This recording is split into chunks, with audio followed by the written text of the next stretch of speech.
Hey there guys, this is Real Guardian. Really quick, I might end up pausing the video because I have a bit of a tickle in my throat and I've been coughing off and on all day. It's just so I don't have a coughing fit while recording. Second, this ship or harem ship thing has been down to 5 because I asked you guys if you wanted that, and it seemed most people preferred it just being 5. So Female Belle and Hestia are already in the ship, so you guys get to vote for 3. There's also something later on you can vote for.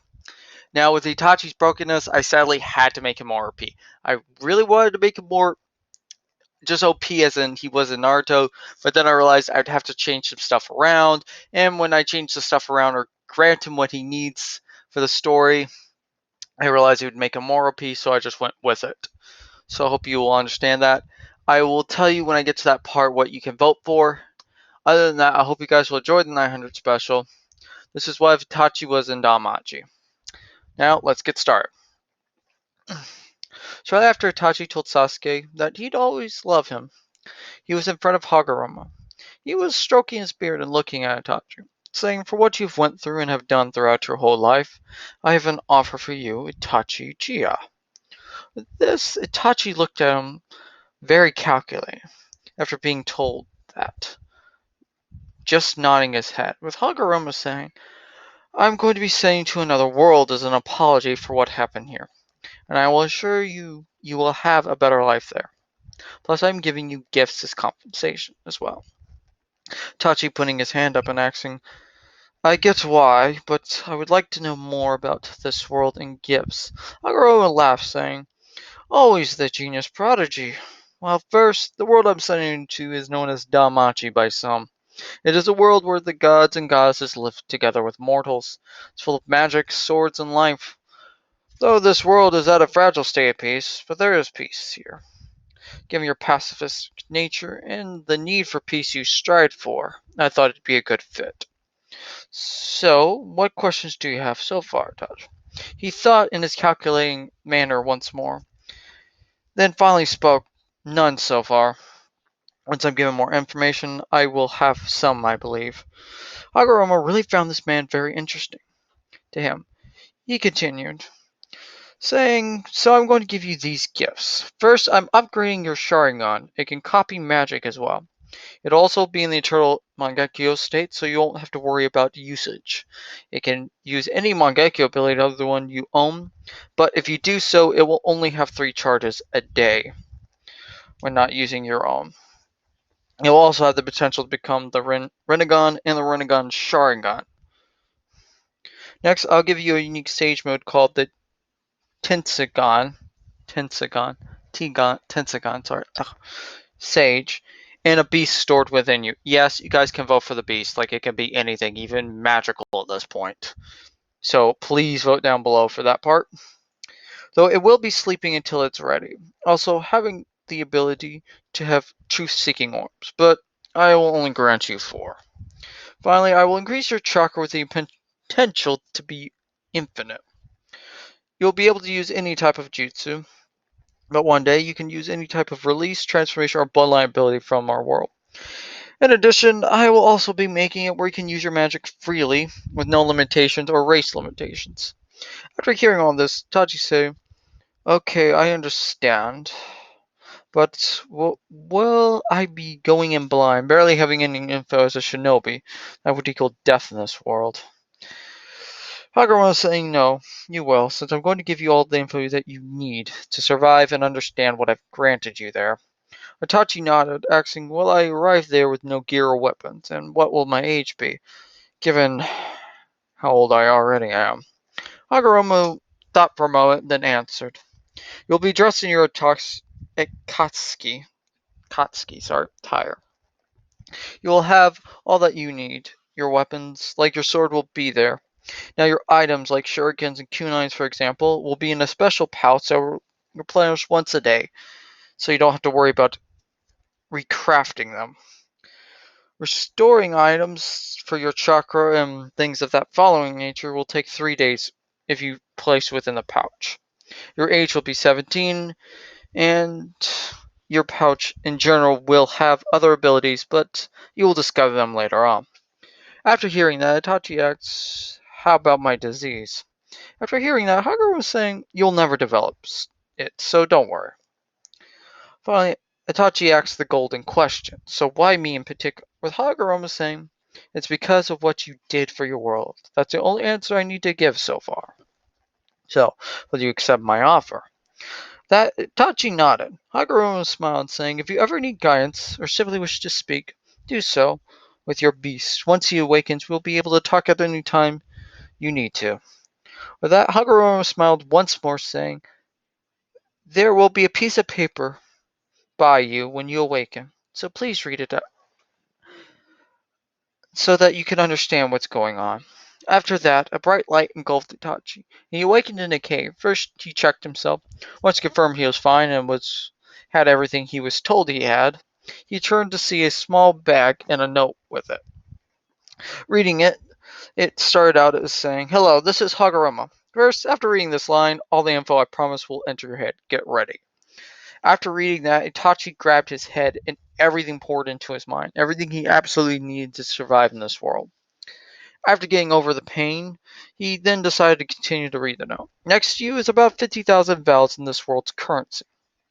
Next, the deity you will fit most in this world is Hestia, for she is the goddess of hearth. And let's be honest, family was your greatest treasure, even if some don't believe that. She also has no members.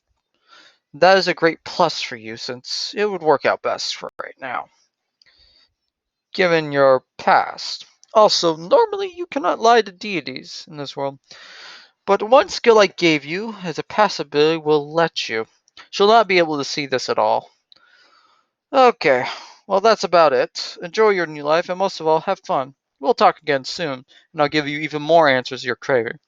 After all, I knew you only accepted it because you wanted more information." After reading that, he stashed it into his pouch. Taking the bag, he turned to leave the cave. So he was about 3 hours away from the dungeon city of Orario if he got his information correctly. So he walked towards the direction, getting to a gate and seeing a long line, waiting patiently. One of the gifts of a shinobi. Once he got there, the guard looked up and asked, "So permanent or temporary?" But then stopped, asking, "Wait, are you a god?" Itachi saying, "No, I am not. I'm here to be an adventurer," in his cold, dissonant tone. The god saying, "Sorry, honestly, you got the looks and the aura of a divine to me.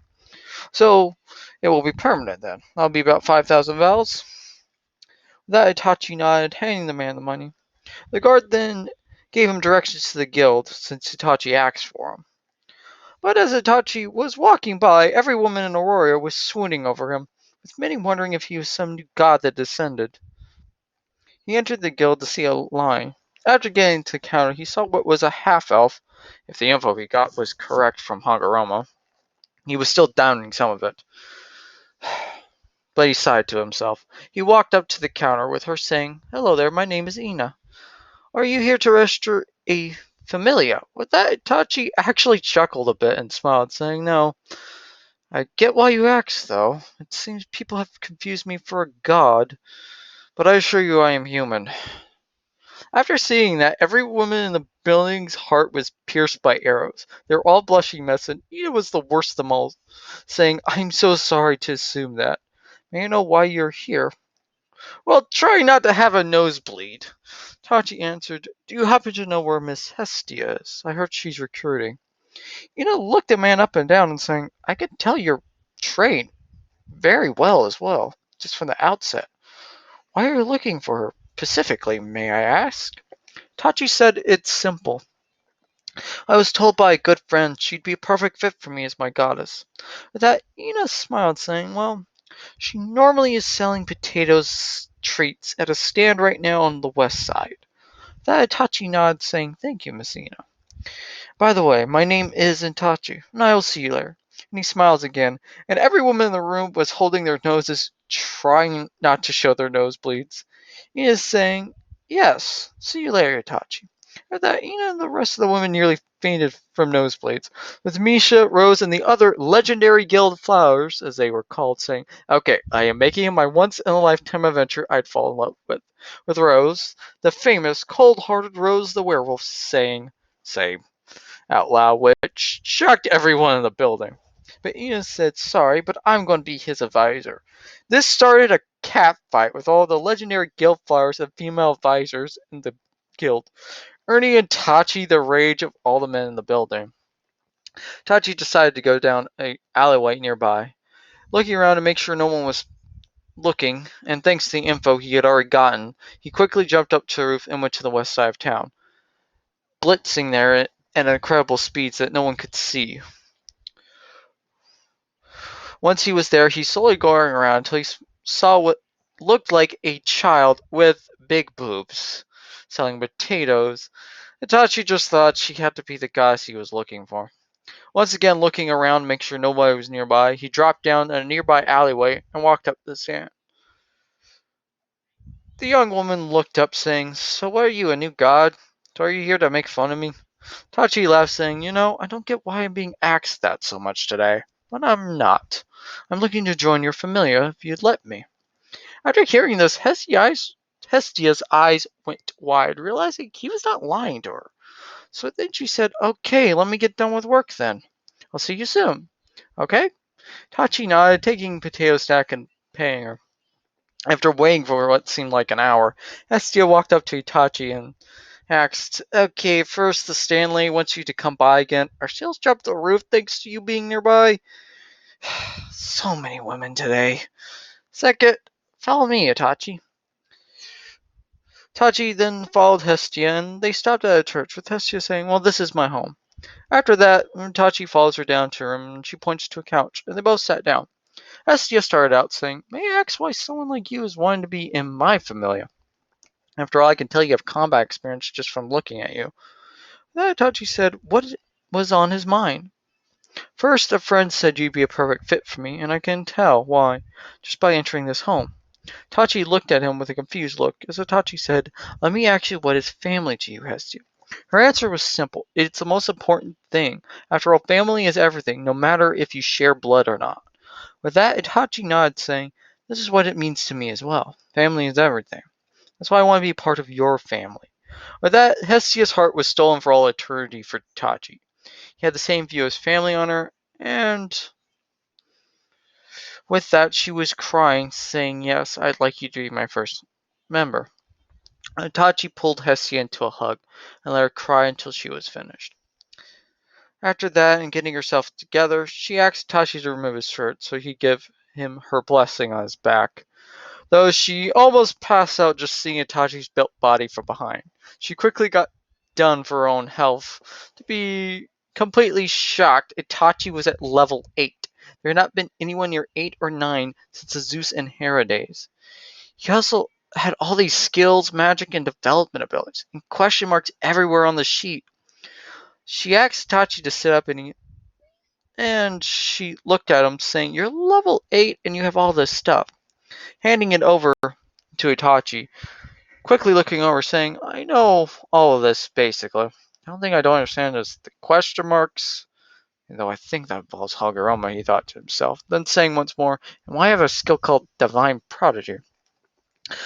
Glancing over the skill and rereading it, he finally understood it, and it's honestly terrifying to him. What takes a lifetime for others can only take a few days for him. And reading the skill Hagurama hit on him, it was truly a shocking event for him. It read Divine Aura. Let the user lie to deities and hide one's soul if one so desires. Tachi realized right then and there that's why he gave off some aura of divine. It literally let him deny them that way. Sighing to himself and thinking, "I'm going to have to get used to this, aren't I?" After that, Tachi thanked Hestia and the rest of the week went by. Tachi registered at the guild. His level and other info will be sealed until his first level up, due to the fact that they do not want to give Hestia any trouble currently, since she's new and everything. But unknown to the legendary Tachi, the women of Orario formed an official Tachi fan club and had vowed not to get in the way of Itachi, plus tried their best to keep all the others in check. After he had listened to Ina's explanation about the dungeon and her own personal input, so far he only goes to the 12th floor, and has brought home lots of vows and has also been cooking for Hestia. They've been developing a good and friendly relationship so far. Itachi was on his way back from the 12th floor and was at the 5th floor when he started hearing a girl scream. He quickly chased it. Once he got there, he turned to see what looked to be a dark high elf with flowing white hair that's down to her knees. She had red eyes, was wearing oddly enough very simple clothing for an elf, he thought, given the ones he's seen so far this entire week of being here and the info. And though he will have to admit her chest was no joking matter. Could even rival Hestia. He quickly saw a minotaur chasing her, and nearly took off her head. And seeing that she was cornered and about to die, quickly cornered and about to die. Sorry. Ow. Okay, I don't need cough.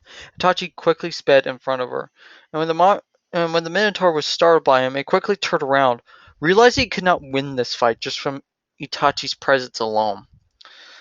But it didn't get far, because Itachi just simply said, Amaterasu, as black flames completely vaporized it and the magic stone. Turning around and simply looking at the girl, asking, "Are you alright?" She stuttered, then ran away. Made Itachi think, did I do something to upset her? Did she want to kill it on her own? As he thought, but then he sensed a presence. He turned to see it was a girl with golden hair and eyes. She stared at him with Itachi staring back. It seemed like they would never speak as they were in this death lock of contest, sizing each other up. After so long, Itachi just finally said something. You should make sure not to cause problems for others. As he walked away, because he figured out that was why she was there.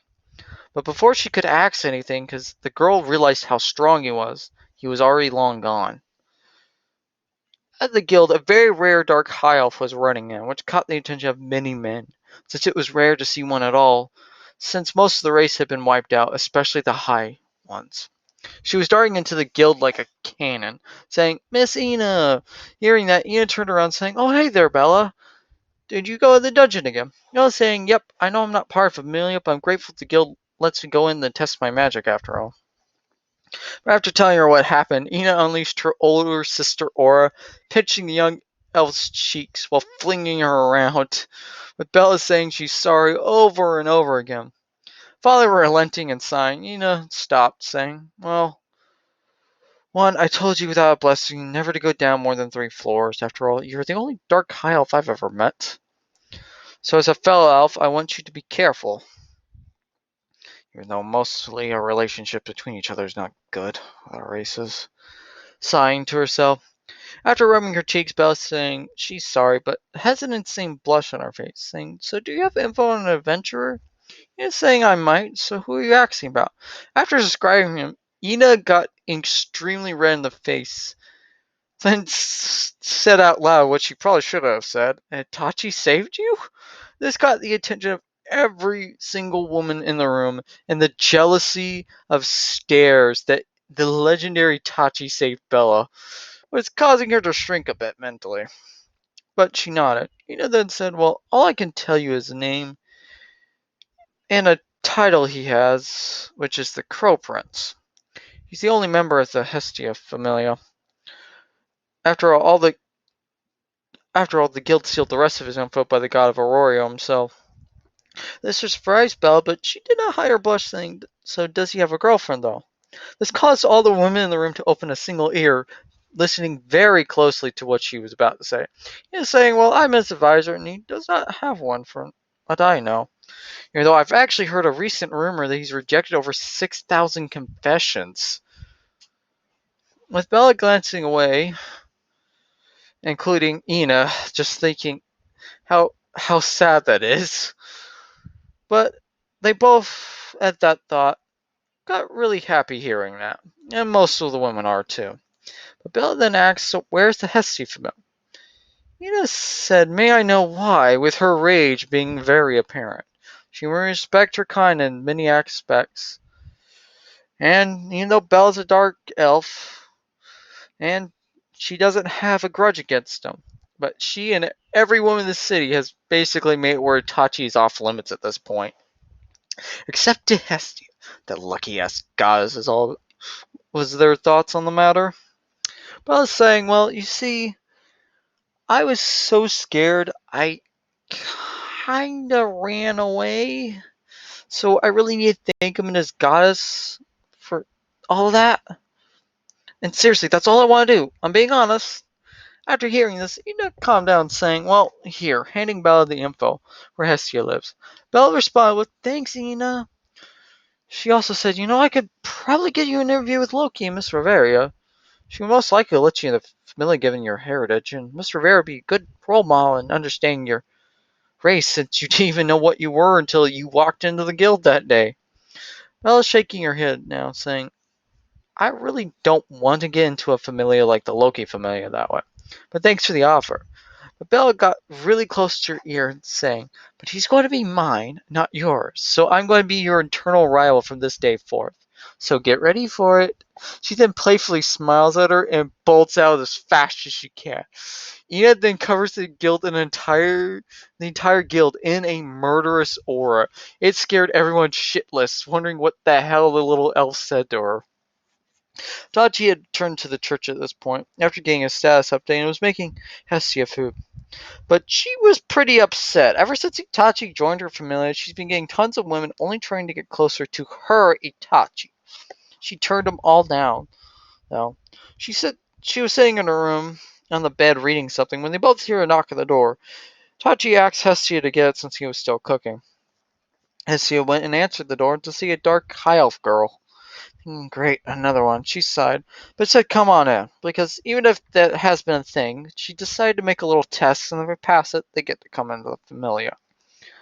With that, Bella smiled happily walking in, and Hestia told her to sit on one of the empty benches, then gave a glare, asking, so, why are you here? Where the young elves responded to be, first off, my name is Bella Cornell, and second, I'm here to say thank you.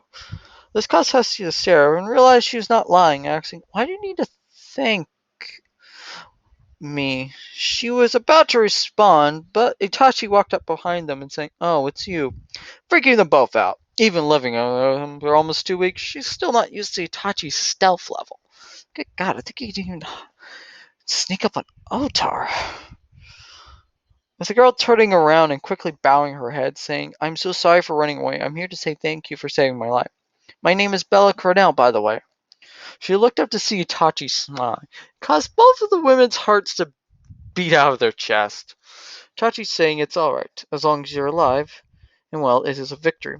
He then tapped her forehead like he does with Sasuke. You can see a little bit of him in her.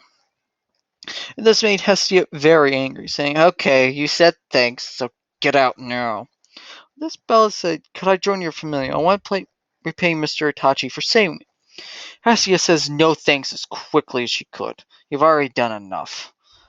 She says the next part with even more venom.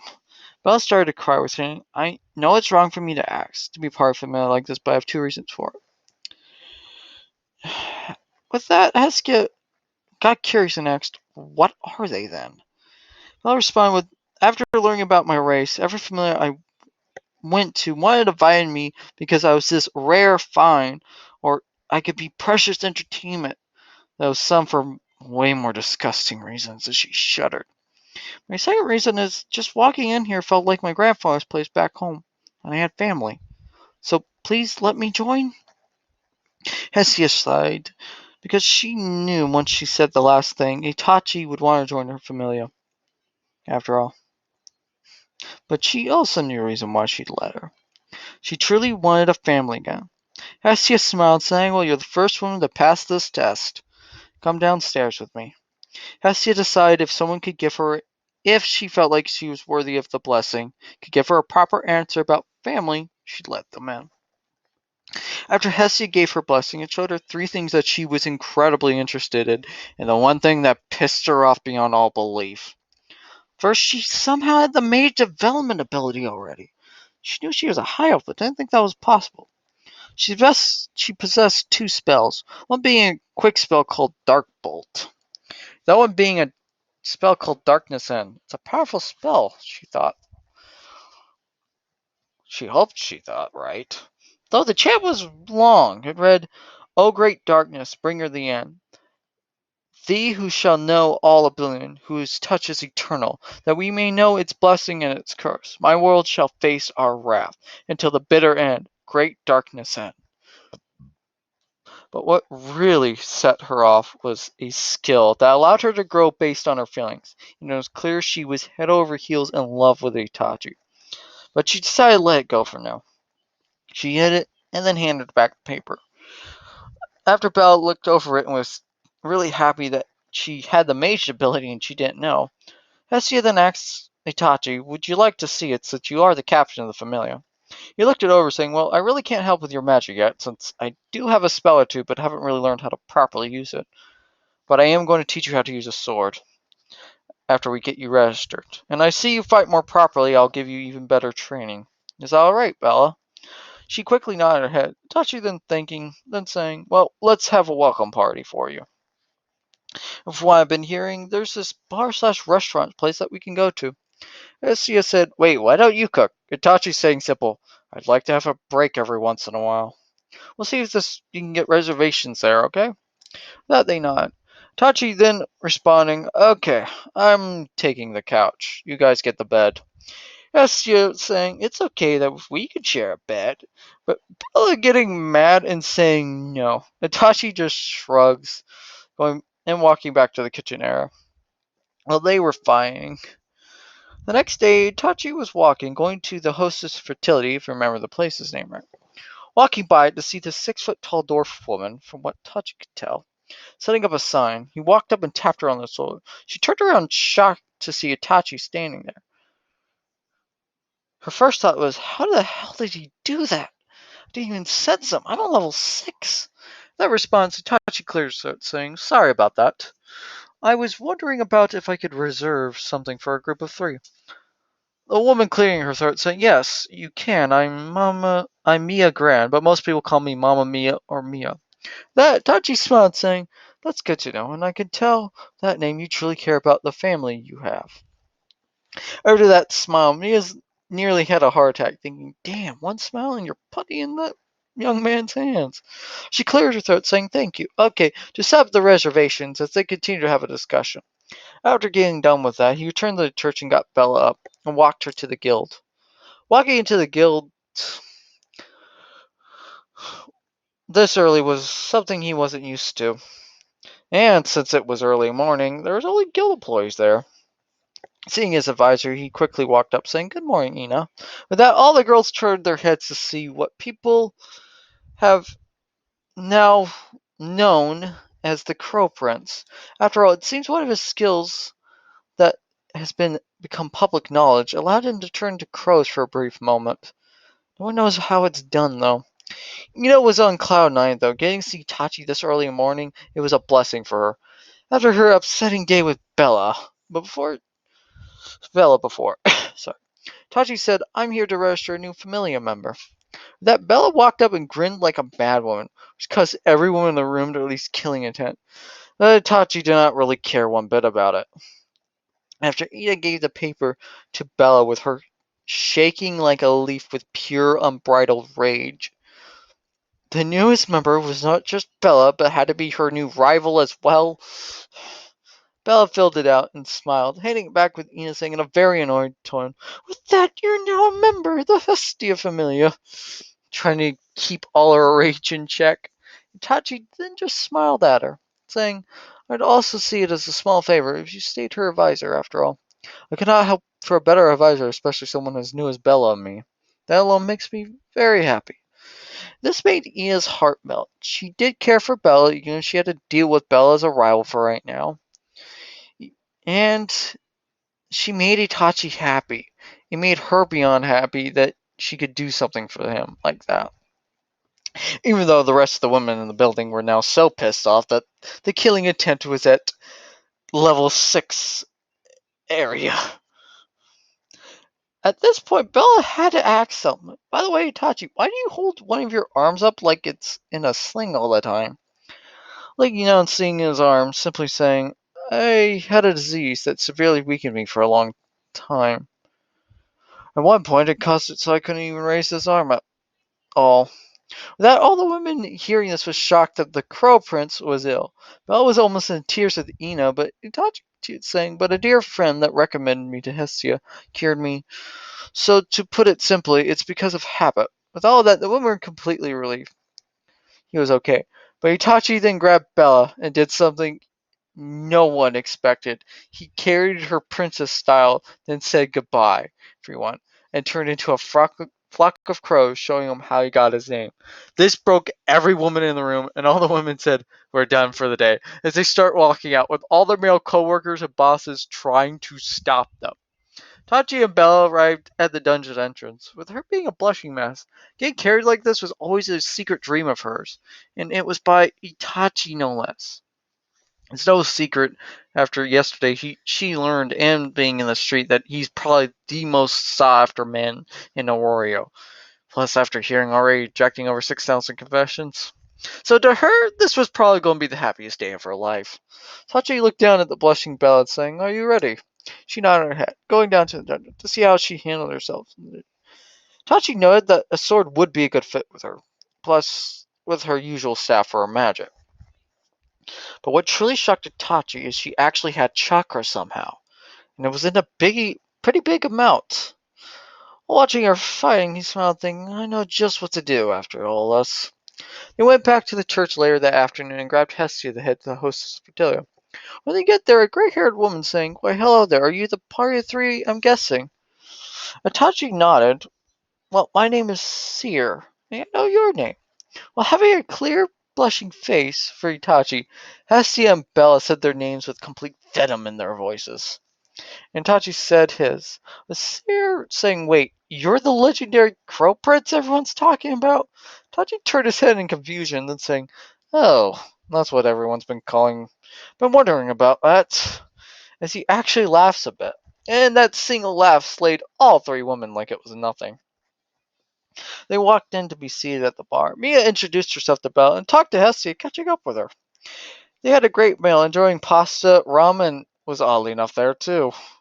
But an elf waitress talked to Bella, wondering why a dark high elf was here. She basically explained she lived with her adopted grandfather. Sorry, almost read that wrong. So she does not really think that much about her race, and didn't even know what she was until recently. That, after hearing that, getting a nod from the elf. Though Hestia was now completely drunk and was up to some antics, so Itachi, just to end it, put her in his lap, telling her to be quiet. This got a jealous reaction from Seer and Bella. With a cat girl named Coley, sorry, saying the big reservation has come. Seeing this, Itachi turned to see a group of adventurers, but recognized the golden hair girl, saying, "So that's her familiar, huh?"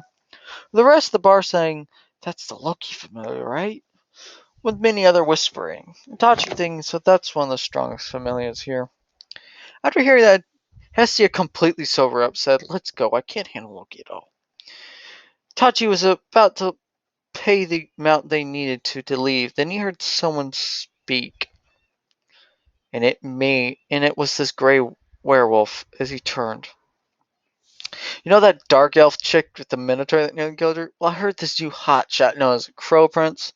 All the women in town saved her. Man, why would anyone strong save the weak? It's pointless. You should have left her to die.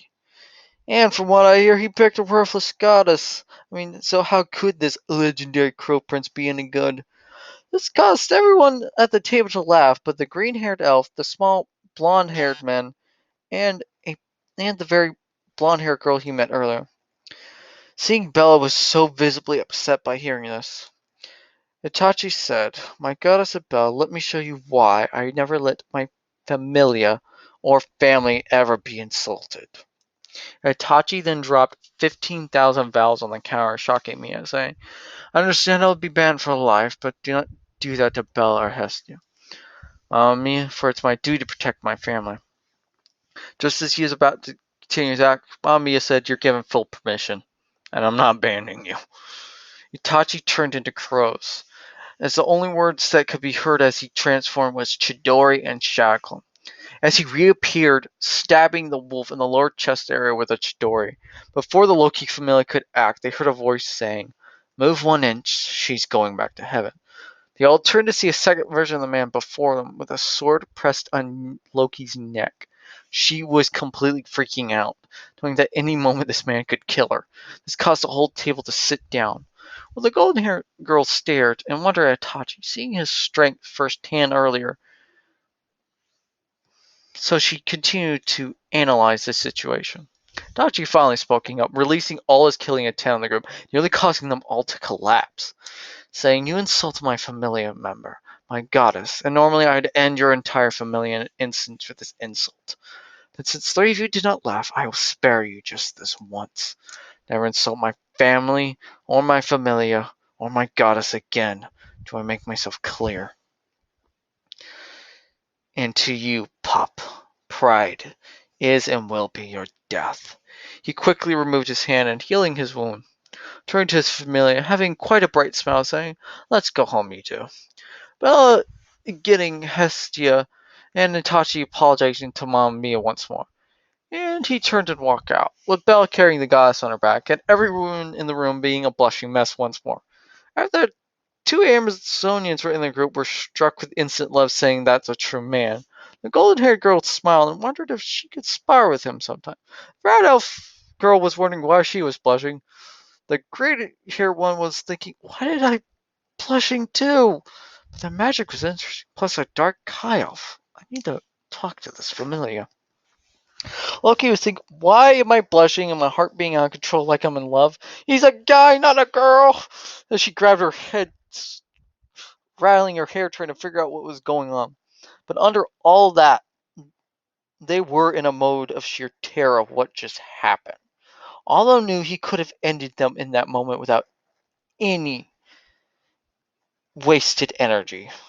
And that was no idle threat at all. Noticing this, the blonde man saying, "Loki, we just pissed off what could end us. I'm taking the whole familia there to apologize to Hestia and her familia. And do I make myself clear, Bete, though? Bete? No insulting them." The wolf just nodded. Now Loki's saying, "Well, I can never insult Hestia again. And how did she get him as a member? Did she offer a virginity to him or something?" But all the girls in the bar were thinking how to get him to notice them. Tachi was standing out in the church, now staring at a tower thinking, should I deal with Freya? No, as long as she's just staring at me, there's no need. With Freya just reveling in ecstasy, knowing Tachi could see her gaze and was staring straight back at her. And what she just saw what he did to Loki for me made her even want him more. Even her faithful Otar wanted to approach him for a fight to the death to see who was stronger. Freya was happy to see this and wondered how to push both him and Bella to their maximum potential. Okay, guys, I have changed Itachi's personality a bit and some other things if you couldn't tell. I hope you all enjoyed this. I'm sorry this took so long, but given how I decided I wasn't too sure when I could edit this little right again, I'm going to try to make a little bit longer what ifs that might be spanning between 30 to 50 minutes, depending on how much I write. So I hope you all enjoyed this. Remember to vote for the Beast and the remaining 3 slots for the girls. Whoever gets the most votes, if I ever get to 1,000, can make a poll. I'll do a final poll, and that's who wins. Okay. Now that being said, this was the Real Guardian. Let's get to 1,000 subs for this month, and I'm signing off.